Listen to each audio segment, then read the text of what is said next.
गरीबों के नाथ, अनाथों के नाथ, कामतानाथ की धरा से मैं सौरभ द्विवेदी आपका वंदन अभिनंदन करता हूँ। राम राज्य की बात चल रही है। राजनीतिक लोग कहते हैं कि राम राज्य आएगा, लेकिन हमने सोचा है कि हम राम जी पर शोध करेंगे और राम जी के विचारों पर लगातार चर्चा करेंगे, क्योंकि वास्तव में राम राज्य लाना है।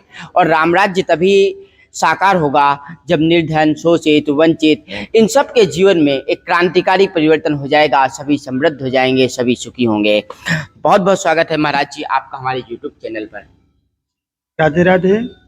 जय श्री कृष्ण, जय श्री राम। महाराज जी, बहुत बड़ा सवाल है जी राम राज्य का। जी चर्चा बहुत है। जी। क्या लगता है, आप एक अच्छे कथावाचक हैं और भगवान आपके मन में कहीं रमते होंगे, तो राम राज्य साकार कैसे होगा? अभी राम राज्य के बारे में देखो, हमारे आदर्श हैं राम जी, इनके बारे में जितनी चर्चा की जाए बहुत कम है। पर यदि राम राज्य स्थापित होता है, यदि आप राम राज्य की महत्वता जाने या राम जी के बारे में कुछ ऐसा कहें कि राम राज्य आएगा तो कैसा रहेगा, तो ये हमारे देश का, भारत देश का सौभाग्य है। अच्छा, आपके जीवन को राम जी कैसे प्रभावित करते हैं? राम जी का ऐसा कौन सा वाक्य, ऐसा कौन सा चरित्र है जो आपको बहुत ज्यादा प्रभावित करता हो? क्योंकि कहते हैं ना कि अपने अपने राम, सबके राम ही अलग हैं। आपके राम कौन से राम है? जगत के राम जो हैं वो हमारे सबके राम हैं। राम जी मर्यादा पुरुषोत्तम है। मर्यादा पुरुषोत्तम होने के नाते जीवन को कैसे जीना चाहिए, ये हमारे राम जी सिखाते हैं। जीवन की क्या पराकाष्ठा है, जीवन की क्या नीति है, ये हमें हमारे राम जी सिखाते हैं। रामायण हमें जीना सिखाती है और श्रीमद् भागवत महापुराण हमें कर्म करना सिखाता है। बिल्कुल, कर्म और जीवन को जीना। कर्म और जीवन दोनों एक दूसरे के पूरक हैं। जी। अब यहाँ पर अगर देखें तो मर्यादा की बात आप करते हैं, लेकिन क्या मर्यादा रह गई है? जी नहीं। इसीलिए हमारे देश में राम राज स्थापित होना बहुत जरूरी है। जो मर्यादा का खंडन हो रहा है आज के जमाने में, जो ये नया जमाना चल रहा है जिसको हम कहते हैं 21वीं सदी, ये 21वीं सदी बनाया किसने? हम लोगों ने। ये एक तो सबसे बड़ा हमारा दुर्भाग्य है, जो हमारे बच्चों में आजकल धर्म की जो पराकाष्ठा है वो बिल्कुल कमजोर होती जा रही है। रामायण से बहुत दूर हैं, शास्त्रों से बहुत दूर हैं। बच्चों को यही पता नहीं है कि हमारे राम जी का जन्म कहाँ हुआ है। बाबर और हुमायूं के बारे में सब कोई जानता है, स्कूलों में पढ़ाया जाता है, कई वर्षों से पढ़ाया जा रहा है, लेकिन हमारी विचारधारा ये है कि यदि राम राज हमारे देश में स्थापित होता है तो हमारे प्रत्येक स्कूलों में, प्राइमरी से लेकर के कॉलेजों तक में भी रामायण की क्लासेस चलनी चाहिए, धर्म क्लासेस चलनी चाहिए। जिससे आप एक तरफ कह रहे हैं कि बच्चों को नहीं पता कि राम जी का जन्म कहाँ हुआ जी, और इतने सारे कथावाचक हैं, इतनी कथाएं हो रही हैं, इतने हाई प्रोफाइल कथाएं हो रही हैं राम के नाम पर। कुमार विश्वास का नाम ले लें तो वो यूट्यूब चैनल पर लगातार राम पर बोल रहे हैं। बहुत बड़े बागेश्वर धाम सरकार हैं, ऐसे कई नामचीन नाम मैं ले लूं, उसके बावजूद भी बच्चे नहीं जान रहे हैं जी। तो कमी किसकी है? ये हमारे देश के युवाओं की कमी है, बच्चों में, जो ये धर्म से जुड़ना नहीं चाहते। यदि कोई धर्माचार्य, यदि कोई सनातन धर्म का बढ़ावा दे रहा है, सनातन धर्म को स्थापित करने की बात करता है, तो लोग उस पर राजनीति करने लग जाते हैं। ये तो राजनीति है, ये तो प्रधानमंत्री जी के भेजे हुए धर्माचार्य हैं जो बोल रहे हैं। तो ये राजनीति का विषय जहां बन जाता है, वहां धर्म का स्तंभ कमजोर हो जाता है। और वैसे भी आप जानते हैं कि हमारे देश में आज धर्म का एक ही स्तंभ बचा है। उस एक स्तंभ धर्म का कितनी मजबूती कर सकता है? जहां 3 स्तंभ हमारे पाप के हैं, वहां एक स्तंभ धर्म का है। ये एक दिन में नहीं होगा, लेकिन एक दिन जरूर होगा। बच्चे भी जानेंगे, युवा भी जानेंगे, बुजुर्ग भी जानेंगे। युवा तो कह रहा है जय श्री राम कितने नारे लग रहे हैं, लेकिन उस नारे के बीच में जो कर्म की बात आपने की थी, उस कर्म को तो नहीं अपना रहे हैं ना। राम के कर्म को अपनाना जरूरी है। ये दुर्भाग्य है। ये जो जय श्री राम लगाने वाले जो हैं, ये हमारे देश का ये दुर्भाग्य है। देखो, जगह जगह जय श्री राम के नारे लगाना, जय श्री राम में गुंडेगर्दी करना, जय श्री राम में राजनीति करना, ये जय श्री राम का कोई महत्व नहीं है।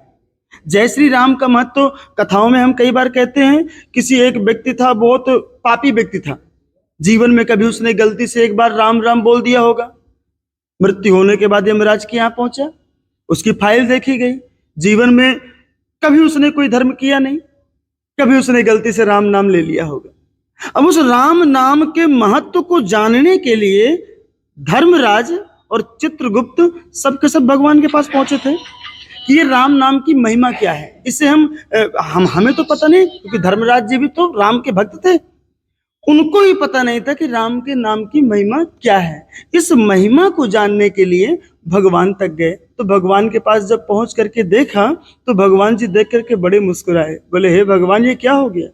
बोले भगवान त्रिनेत्री भोलेनाथ जी भी, ब्रह्मा जी, धर्मराज भी, यमराज जी भी, चित्रगुप्त भी, ये सबके सब क्यों उसको लेकर के आ रहे हैं। और आकर ये गिड़गिड़ाने लगे, महाराज ये एक बार जीवन में राम नाम का है, इस राम नाम की महिमा क्या है। बोले अभी तुम्हें समझ में नहीं आया, यही तो राम नाम की महिमा है कि आप इसको गोद में लेकर के और यमपुरी से आप यहां तक आ गए, यही तो राम नाम की महिमा है। तो कह रहे हैं जय श्री राम पहुंच जाएंगे वो भी। हाँ, क्यों पहुंच जाएंगे, उनके कहने का भाव, भाव कुभाव, भाव से भगवान कहते हैं भाव से भजता मुझे तो भव से बेड़ा पार है, भाव का भूखा हूं मैं, भाव ही एक सार है।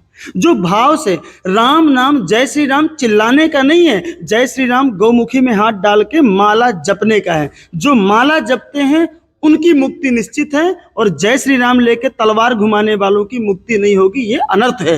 ये हमारे देश का दुर्भाग्य है। ये दुर्भाग्य नीति जो चल रही है, जगह जगह मोटरसाइकिल में घूमना, गाड़ियों में झंडे लगा, ये झंडों क्या होता है, एक दिन आपको गटर में पड़े मिलते हैं। आप जगह जगह देखो जय श्री राम के झंडे कहीं कहीं पड़े होंगे। ये जय श्री राम का मतलब क्या है, जय श्री राम की ये मान है या अपमान है, तो भगवान का दुर्भाग्य है। कुल मिलाकर के यही तो मुद्दे की बात है ना। हाँ, मेन मुद्दा ये है कि जो हमारे देश में जय श्री राम के जो नारे लगाए जाते हैं, ये वो लोग लगाते हैं जो दुराचारी हैं, गुंडे हैं, मवाली हैं, दादागीर हैं, राजनीतिज्ञ हैं, इनका है। ये जय श्री राम का मतलब क्या है। ऐसे जय श्री राम बोलने से अगर दुनिया बैकुंठ पहुंच जाए तो फिर सब लोग ऐसे करना शुरू कर दें, जब क्यों करें। कलयुग केवल नाम आधारा, जपत जपत नर उतर ही पारा। राम जी का जो मर्यादा पुरुषोत्तम का जो नाम है वो जपने के लिए है, ना कि नारे लगाने के लिए। नारे तो राजनेताओं के लगते हैं, बिल्कुल, नारे भगवान के नहीं लगते, राजनेताओं के लगते हैं। भगवान कोई राजनेता थोड़ी ना है, राजनीति का वर्चस्व है, राजनीति का मुकुट है। भगवान राम ने भी 14 वर्ष, वो 15,000 साल तक राज किया था। जब सनातन की धर्म ध्वजा लहराई थी तब तो कोई नहीं तलवार और लठ लेकर के कोई जय श्री राम घूमता था लेकर के अवध में, ऐसा कभी नहीं था। आज जो ये हो रहा है ये देश को भड़काने का काम है, ये युवा को बंटवारा करने की बात है, युवा को बांटने की बात है। हमारे राम, सबके राम, ये विश्व में जितने भी प्राणी हैं, जितने भी जीव हैं, ये जितने भी पापी हैं, दुराचारी हैं, सदमार्गी हैं, धर्मार्थ के पथ में, सबके भगवान हैं। कोई बैरी नाम जपता है, कोई धार्मिक नाम जपता है, कोई प्रेम नाम जपता है।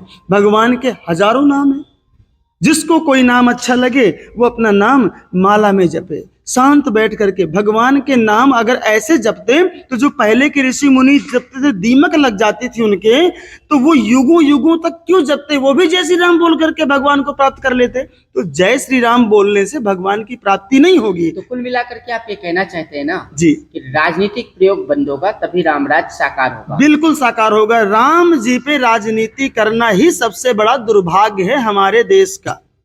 जिस दिन ये बंद हो गया उस दिन धर्म ध्वजा ऑटोमेटिक लहराएगी। बिल्कुल। तो मित्रों, राम जी के जीवन पर एक वास्तविक और जमीनी शोध लेकर के हम लगातार ऐसे ही विमर्श आप सबके सामने प्रस्तुत करते रहेंगे। और हमारे सहयोग के लिए आप चैनल को सब्सक्राइब जरूर करिएगा, और महाराज जी की बातें पसंद आई हों तो ज़्यादा से ज़्यादा शेयर करके पूरे देश, प्रदेश और विदेश में सब जगह फैलाने का काम जरूर करिएगा। क्योंकि राम का राजनीतिक प्रयोग जिस दिन रुक जाएगा उस दिन वास्तव में राम राज्य साकार हो जाएगा। और राम हमारे मन में बसते हैं। राम जब हमारे मन, आत्मा और तन में साकार होंगे, हमारा आचार विचार और व्यवहार जब राम की मर्यादा के सरीखे हो जाएगा, तब वास्तव में राम राज्य को साकार कर सकेंगे। तो कुल मिलाकर के बने रहेगा हमारे साथ फुल स्टॉप में।